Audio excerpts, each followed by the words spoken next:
Você consegue imaginar o que aconteceria se os melhores jogadores de Blue Lock fossem jogados em times diferentes e obrigados a evoluir sob pressão máxima enfrentando as estrelas do futebol mundial? Agora imagine isso, jogadores que até ontem eram rivais agora precisam se adaptar, se superar e provar que são dignos de representar o Japão na Copa do Mundo Sub-20. E tudo isso sob a pressão de serem expulsos do projeto Blue Lock, enfrentando monstros do futebol mundial em partidas reais. Mas aqui vai o detalhe mais importante, não basta apenas jogar bem, eles precisam evoluir, crescer como jogadores e se destacar entre dezenas de outros talentos. Só assim vão chegar no topo. No vídeo de hoje, Jovem Mancebo, a gente vai mergulhar no arco da Neo Egoist League e ranquear os 5 times dessa competição, do mais fraco ao mais forte, com base em um critério muito justo, a evolução dos jogadores durante as partidas. E para manter o foco onde realmente importa, não vamos considerar o nível dos masters, ou seja, dos técnicos de cada time. Você vai entender quem realmente cresceu, quem ficou estagnado e quais times se tornaram verdadeiras potências táticas dentro desta competição. Agora se ajeita aí na poltrona e se prepara porque essa lista vai te surpreender bastante.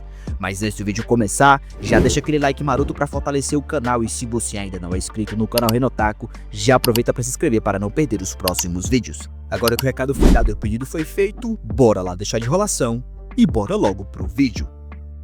E abrindo nosso top 5 temos o Futebol Clube Barça, o time espanhol.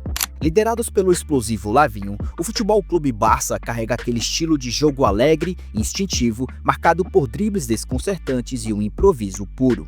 A ideia era brilhar com criatividade, mas na prática, a execução deixou a desejar quando olhamos para a evolução dos jogadores ao longo da Neo Egoist League. Meguro Bakira foi o único jogador que realmente evoluiu nesse time e, diga-se de passagem, evoluiu muito. Ele refinou seu controle de bola, dominou o tempo dos dribles e passou a tomar decisões mais agressivas. Deixou de ser apenas o garoto do drible e virou um criador de jogadas que finaliza com bastante precisão. No jogo contra o PSG, por exemplo, ele simplesmente ignorou Rin Itoshi e Caraço e passou pelos dois com uma confiança absurda. Nesse momento, Meguro Bakira mostrou que está jogando no nível muito acima da média. Mas o problema é que o resto do time do Barça não conseguiu acompanhar o crescimento de Bakira. Eita Otoya, com toda a sua velocidade e mobilidade, teve momentos bons, mas ficou preso num papel secundário e não conseguiu mostrar seu verdadeiro potencial. Já Miroku Darai, que era esperado como uma peça defensiva estratégica, teve pouquíssimo impacto. Ele não apareceu nem como destaque, nem como suporte de elite. A equipe pareceu girar 100% em torno de Bakira, o que é perigoso em uma competição de evolução individual como a de Blue Lock. Faltou química, faltou ambição nos outros jogadores e, principalmente, faltou alguém para dividir o protagonismo com Bakira. Resultado, o Futebol Clube Barça amarga a última colocação do nosso ranking.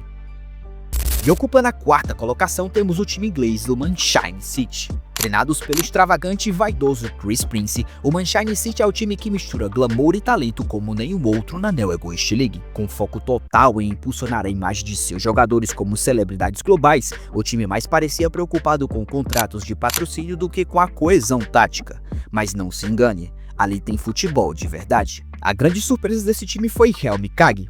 Durante todo esse arco, o Hell mostrou que não era apenas um coadjuvante de luxo. Pelo contrário, ele floresceu. Sem precisar mais se moldar ao estilo de outro jogador, o Hell revelou sua versatilidade absurda dentro de campo. Atuando tanto como criador quanto finalizador, ele se mostrou um verdadeiro canivete suíço do futebol. Seu desempenho contra os Ubers, por exemplo, foi digno de destaque.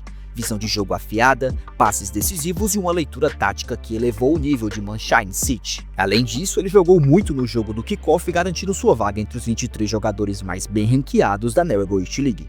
Ele evoluiu demais as suas habilidades. É claro que não podemos esquecer do nosso Pantera Vermelha, Ryoma Shigiri, que também teve um crescimento impressionante no arco da Neo Egoist League. Conhecido por sua velocidade, ele agora aprendeu a usar esse trunfo de forma estratégica. Em vez de só correr em linha reta, ele passou a variar as direções, cadenciar o ritmo e surpreender com cortes rápidos. Sua participação nos jogos foi essencial para quebrar defesas pesadas, como o do Bastard Munique, onde ele desmontou a linha adversária com uma arrancada impressionante. Outro nome desse time que merece bastante destaque é Seishiro Nagi. Mesmo que tenha sido eliminado do Blue Lock após a fase final da Neo Egoist League, Nagi protagonizou momentos incríveis enquanto estava em campo. Ele manteve aquele instinto genial de sempre, com um controle de bola absurdo e improvisos que beiravam o absurdo. Sua atuação contra o Bastard Munique, onde marcou um golaço acrobático, foi um dos pontos altos do arco, mas o que ficou claro é que seu maior desafio era sua própria motivação.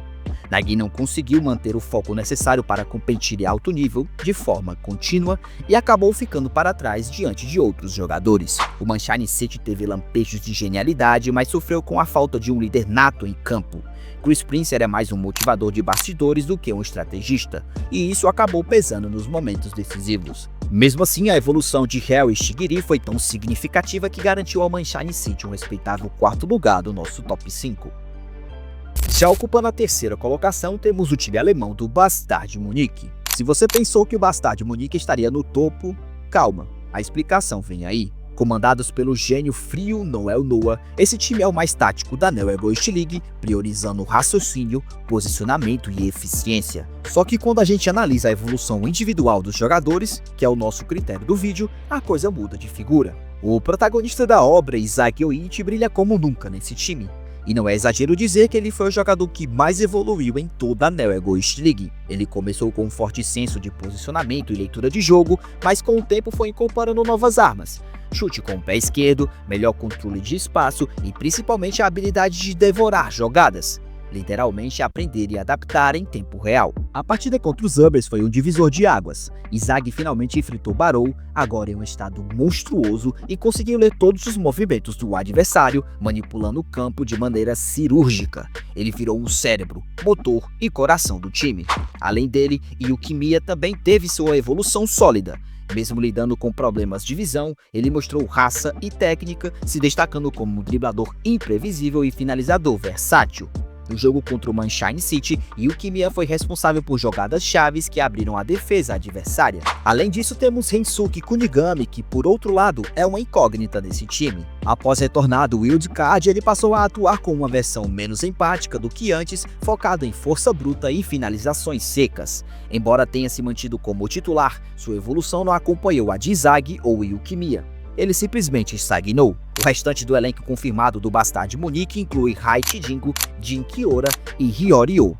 Este último com papel limitado, mas demonstrando um potencial oculto, especialmente em sua capacidade de leitura de jogo e suporte silencioso. O Bastard Munique é sólido, inteligente e disciplinado, mas tirando Izagi e Yukimiya, poucos realmente mostraram saltos de desenvolvimento. E como nosso critério é focado na evolução dos jogadores, o time alemão fica apenas na terceira colocação do nosso top 5. Agora, ocupando a segunda colocação, temos o time italiano dos Ubbers. Se você esperava ver o time dos Ubbers em primeiro lugar, calma, eles chegaram perto. Esse é, sem dúvida, o time que mais surpreendeu na Neo Egoist League, na minha humilde opinião, especialmente pelo nível de disciplina tática e pela transformação absurda de seus jogadores. Sob o comando do treinador Mark Snuff, um dos masters mais metódicos e visionários, os jogadores dos Ubbers passaram por uma verdadeira revolução, e o maior exemplo disso é Shohei Barrow. O que antes era uma fera selvagem com sede de gols virou um rei calculista. Snuff domou a selvageria de Barrow, mas sem apagar sua essência. Agora ele é um atacante híbrido, sabe quando ser egoísta e quando colaborar com o time. Contra o Bastard Munique, Barrow foi simplesmente letal. Dominou a área ofensiva, manipulou a defesa de Izagi e marcou um hat-trick com precisão cirúrgica. Ele é o maior símbolo da evolução do time dos Ubbers e talvez da Neo Egoist League inteira. E não podemos esquecer de Oliver Aiko, que também teve uma evolução absurda. De um bom zagueiro, ele virou uma muralha. Inteligente, posicionado e com a leitura de jogo que impressiona, ele se tornou um defensor essencial para a estrutura do time dos Ubbers.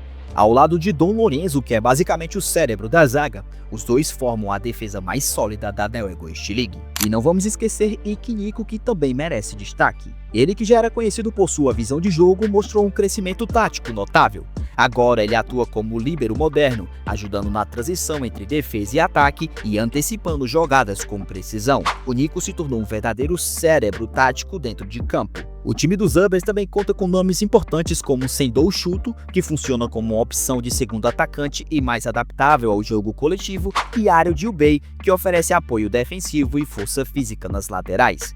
Cada um desses jogadores não só entendeu como funciona o sistema de Mark Snuff, eles evoluíram com ele. Essa capacidade de adaptação e crescimento individual dentro de uma estrutura coletiva rígida é o que garante aos Ubbers o segundo lugar no nosso top 5. Eles chegaram muito perto do topo, mas tem uma equipe que foi muito mais impactante e ela é o time francês do PSG. No topo do nosso ranking está o time mais temido e o que mais reúne talento bruto e evolução absurda, o PSG. Liderados por Lavine? Não. Por Noel Noah? Também não. O PSG tem ninguém menos do que Julian Locke como seu master, mas como você já sabe, aqui a gente não vai considerar o nível dos masters. E mesmo assim, o PSG é disparado o time mais poderoso da Neo Egoist League. O primeiro nome que precisamos citar é de Rin Tosh. Ele chegou à Neo Egoist League como um dos maiores prodígios da Blue Lock e ainda assim conseguiu evoluir. Em vez de ele se perder em rivalidades, o Rin aprimorou ainda mais a sua precisão cirúrgica, controle de jogo e frieza. Ele assumiu uma postura quase imperial no time do PSG, comandando o ataque com uma mistura de criatividade e destruição. Seus chutes de longa distância e sua capacidade de leitura de jogo o tornam o coração do time francês. Mas ele não reina sozinho. Um dos maiores destaques do PSG é o francês Charles Chevalier, o maestro da equipe. Ele é um criador de jogadas com uma visão de jogo absurda, capaz de transformar qualquer espaço em oportunidades de gol. Charles atua com maestria no meio-campo e tem uma sintonia perfeita com os atacantes do time, em especial com o Ryusei Shidou. E falando nele, Shidou continua sendo o atacante mais selvagem e imprevisível da Blue Lock. Mas durante a Neo Egoist League, sua evolução foi evidente. Ele não é mais só um animal instintivo. Agora ele entende melhor os ritmos do jogo, sabe quando se posicionar e aprimorou ainda mais seu time de finalização. A mistura de fúria e precisão faz dele uma arma imbatível. Outro nome que merece destaque é de Tabito Carasso, que evoluiu demais como meio-campista defensivo. Ele não só controla o espaço central com eficiência, como também serve de elo tático entre a zaga e o ataque. O Carasso está cada vez mais maduro e completo, e além disso, ele também tem a Meta Vision. Mas o que realmente torna o PSG o time mais forte é a sua profundidade de elenco. Temos Tokimitsu Aoshi, que superou parte de sua insegurança inicial e passou a usar sua força física de forma mais estratégica, um verdadeiro tanque que ocupa os espaços e impõe respeito. Já o Nanase, com sua versatilidade, se destaca como um dos coringas táticos do time.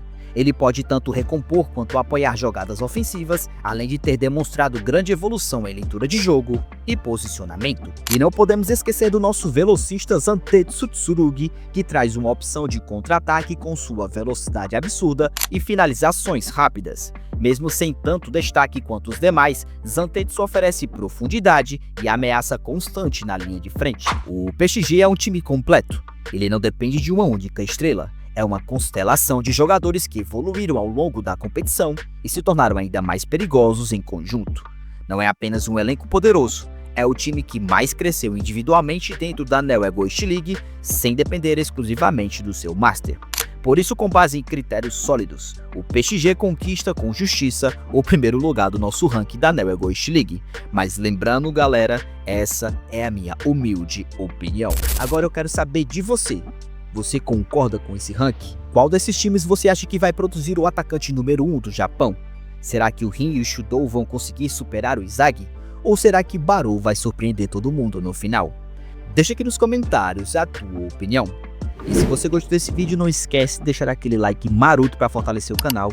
E se você ainda não é inscrito, aproveita esse momento para se inscrever no canal Renotaku para não perder os próximos vídeos. Obrigado por ter assistido esse vídeo até aqui, manito. Encontro você no próximo vídeo. Até a próxima. Valeu! Fui!